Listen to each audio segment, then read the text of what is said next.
Pangulo. Ito, Mabsat, no? Andito ngayon tayo sa Bukana Bridge. Davao River, Bukana Bridge. Sa July 22 na approve ang project, late 2023 na umpisahan. Agoy, inangkin daw ni Pangulong Bongbong Marcos ang project ni Digong. Sabi ng mga garapatang DDS, no, nag-iiyakan. Nakakalimutan natin nila, no? July 22 na 2022 na approve ang project, panahon na ni PBBM yan. At ito inumpisa noong 2023. Agoy! Nakakatapos, it is a 1.3 kilometer bridge. Kasama ito sa buong bypass na ginagawa around Davao City. At ito sinasabi, ang estimate natin na ang biyahe na dati halos 2 oras ay mababawasan, magiging mga 25 minutes, 20 minutes na lang. Kaya malaking ginhawa. Lalong-lalo na ay ngayon na magpapasok tayo, alam naman natin nangyayari sa traffic. Kaya ito ay magagamit. We will open the bridge on the 15th. December 15, gagawin na. Matatapos yung buong bypass by December 2027. So tuloy tapos na lahat ito all the way. Kaya ito ay nagsimula, na-approve ito noong July ng 2022. Nagsimula ito ng 2023. Early 2023. I'm sorry, late 2023 kasi mga approval. At ngayon ay tapos na. Kaya natulungan naman tayo ng ating mga Chinese na contractor dahil ang ganda ng technology nila kaya napakabilis at marunong talaga sila magpatayo ng magandang tulay, magandang infrastructure na mabilis at nasa tamang gastos, nasa tamang presyo. So this is one of the 4 major projects that our legacy projects that we will be finishing in Davao and its environs.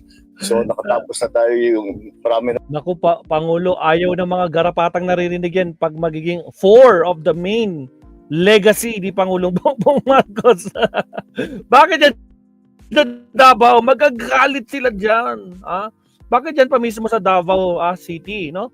Dyan sa may Davao River, Bukana Bridge. Naku, masasaktan sila dyan, Pangulo. Wag ganyan. No? Iiyak sila dyan. Sigurado liwayway. Sigurado yan. Di na kaya abutin ng ba. Ayun, sabi ni Aning Archiola. Nako, good evening, Kabsat. Nilo Kalisura, shout out po. Sampal na naman kaya nga sampal talaga to sa mga DDS, no? Sabi nila, ninakaw mo na naman yung project yan ni Tatay Digong. Agoy, project daw eh. Ang linaw-linaw pa sa to. July 22 na approve. At inumpisahan ito noong 2023. Paano naging si Digong? Naku po, masakit lang ang loob nyo. Kayong mga garapata, yan ang problema sa inyo eh, Pero okay lang yan. Iyak nyo na lang yan. Naku po. Kaya kayo pinagtatawanan eh. Kayo maggarapata kayo talaga, no? Bobo kasi kayo eh. Bobo na kayo. Kung pa kayo. Bulag pipit bingi pa kayo. Napaka-panatiko nyo kasi masyado. Tingnan nyo tuloy. Nasaan yung iniidolo nyo? Nakakulong sa ICC. Wala na. Di na makakalaya. Wala na, ilang beses binasura yung interim release na yan. Nakumete, wala na. Tapos magpapasko ng mag-isa, wala na. Naku po, mabibwisit na naman sila, sigurado. Bawal ang DD shit na dumaan dyan. Sinabi po pa, Madam Liwayway. Naku po. Siya, tuloy natin to. Naku po, Pangulo, relax lang ha. Wag masyado, Pangulo, mabibwisit sila. Andito ngayon tayo sa Bukana Bridge. Nakakatapos, it is a 1.3 kilometer bridge. Kasama ito sa buong bypass na ginagawa around Davao City. At ito sinasabi, ang estimate natin na ang biyahe na dati halos 2 oras ay ngayon mababawasan, magiging mga 25 minutes. Ay wow, from 2 hours. Na siyempre iikot pa sila. Ngayon, magiging 20 minutes na lang, 25 minutes. Ay, nako po. Ayaw nila ng ganyan, Pangulong Bongbong Marcos. Mabibwisit sila. 20 minutes na lang. Kaya malaking ginhawa. Lalong-lalo na ay ngayon na magpapasok tayo. Alam naman natin nangyayari sa traffic. Kaya ito ay magagamit. We will open the bridge on the 15th, December 15th. Pangulo, tawagin mo si Pulong. Tawagin mo si Baste, ha? Kasi total sila naman yung congressman tsaka mayor diyan. Tawagin mo, imbitahan mo para masupalpal sila sa mukha. Tragis. Gagawin na. Matatapos yung buong bypass by December 2027. Ako po. So tuloy tapos na lahat Sampal ito. talaga all to, the way. Madam Liwayway. Kaya ito ay nagsimula, na-approve ito noong July ng 2022. Na-approve ng July 22, approve yung bridge na yan. Nagsimula ito ng 2023, early 2023. Late 2023. I'm sorry, late 2023 kasi mga approval. At ngayon ay tapos na. Kaya Yun! Pangulo, wag naman ganyan. Bakit sa balwarte pa nila? Mga kakabsat, Madam Liwayway, Ganing Archola, bakit doon pa sa teritoryo nila? Pangulo, pabubuisit na naman sila. O kaya baka mamaya sabotahin nila yan, baka may gawin sila diyan. Alam niyo naman, basta mga Tatak Duterte, duwag yan. Duwag na duwag yan, sobra. Nako po, iiyak talaga sila ng sobra-sobra. Grabe ka naman, Pangulo. Wag naman ganyan. Nasasaktan sila. Tuloy.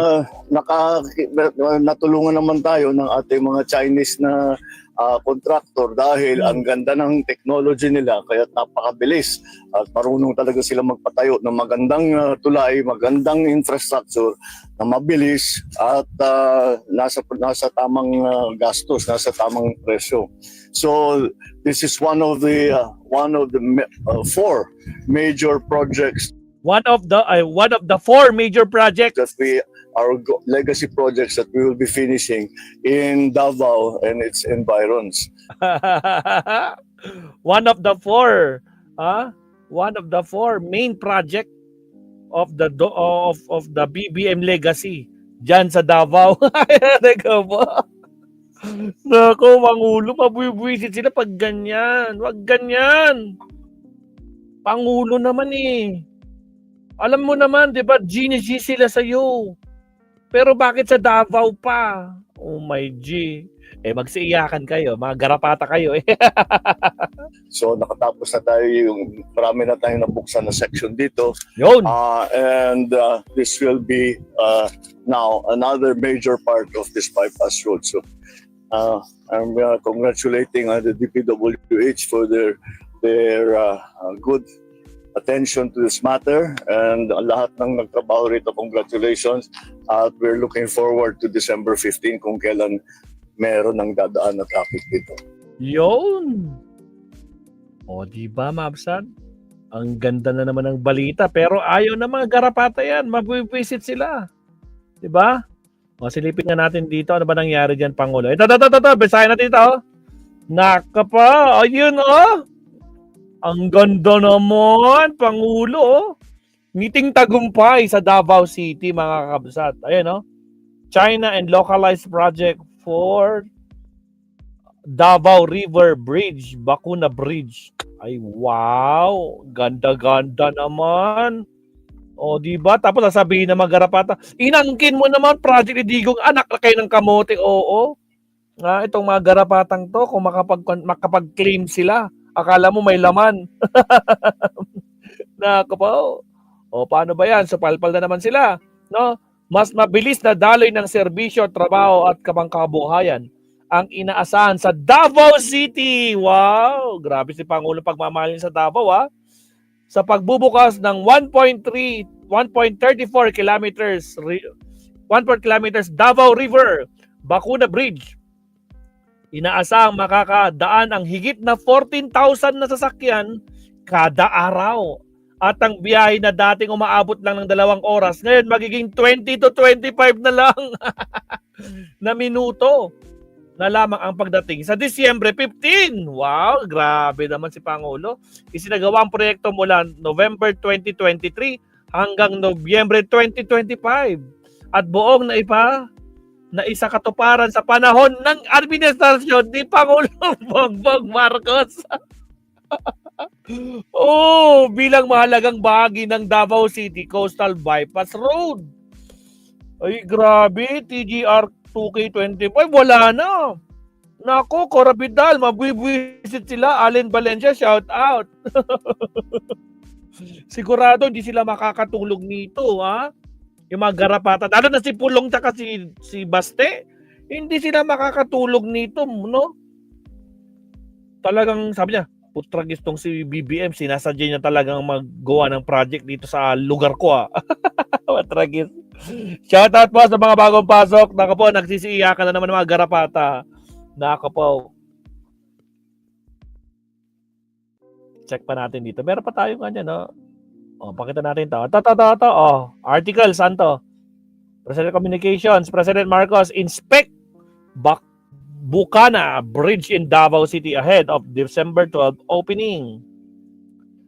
President Ferdinand Marcos on Thursday conducted an on-site inspection of the newly completed Bacuna Bridge, also known as the Davao River Bridge, marking a major milestone in the ongoing development of the Davao City Bypass construction project. The entire bridge construction project was initiated and completed during the administration of President Marcos.